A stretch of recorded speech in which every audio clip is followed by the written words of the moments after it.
ওহো, দেখেই ভীষণ লোভনীয় লাগছে না ব্যাপারটা? হ্যাঁ, ঠিকই ধরেছেন, এটা হচ্ছে সজনে ফুল বাটা।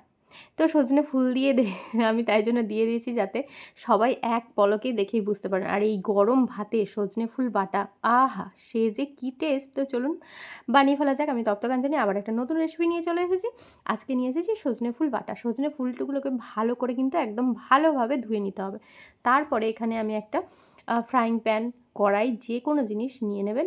নিয়ে এরপরে আমি দিয়ে দিয়েছি খুবই বেশি একটু পরিমাণেই কালো জিরে, আর দিয়ে দিয়েছি শুকনো লঙ্কা। যাদের কালো জিরের ফ্লেভার ভালো লাগে না, এটা অ্যাভয়েড করতে পারেন, স্কিপ করতে পারেন।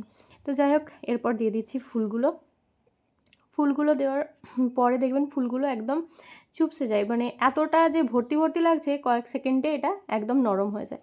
তো তার মধ্যে আমি দিয়ে দিলাম সামান্য পরিমাণে লবণ। তো লবণ দেওয়ার পরে এটাকে আরেকটু নেড়েচেড়ে একটু সামান্য ভাজবো, বেশি কিন্তু ভাজা হবে না।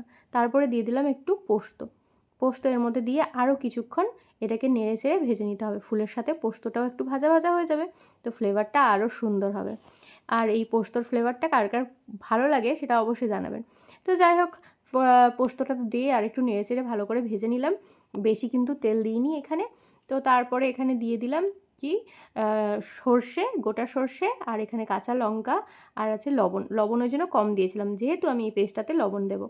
তো তারপরে এই যে ফুল ভাজাগুলো সব কিছু দিয়ে দিলাম, মানে ফুলের মধ্যে কি কি আছে, শুকনো লঙ্কা দুটো, আর আছে কালো জিরে, আর আছে পোস্ত, ব্যাস এর মধ্যে দিয়ে দিলাম। দিয়ে একসাথে সবগুলো পেস্ট, আর যারা পারবেন শিলে কিন্তু পেস্ট করলে আরও টেস্ট হবে। তো পেস্টটা নিয়ে নিয়েছি আমি একটা পাত্রে, আর দিয়ে দিচ্ছি খাঁটি সর্ষের তেল। আর এই যে কোনো বাটাতে খাঁটি সর্ষের তেল যদি একবার দিয়ে দেন, তার টেস্ট তো হবেই। আর সেই সর্ষের তেল ছাড়া কোনো বাটায় কিন্তু সেই স্বাদ আসবেই না, এটা অবশ্যই চাই। তো একদম আমার সর্ষের তেল মাখানো হয়ে গেছে, আর ওপর থেকেও একটু সর্ষের তেল দিয়ে দিলাম যাতে দেখতে আরও সুন্দর লাগে আর কি লোভনীয় লাগে ব্যাপারটা। তো আমার রেডি হয়ে গেছে, আর দেখতে দেখো এতটা সুন্দর লেগেছে, তাহলে প্রসাদ পেতে কতটা সুন্দর লাগবে সেটা তো তোমরা বুঝতেই পারছো। একবার বানিয়ে অবশ্যই কিন্তু খেয়ে দেখবে, আর আমাকে জানাতে ভুলবে না কমেন্টে যে কেমন লাগলো।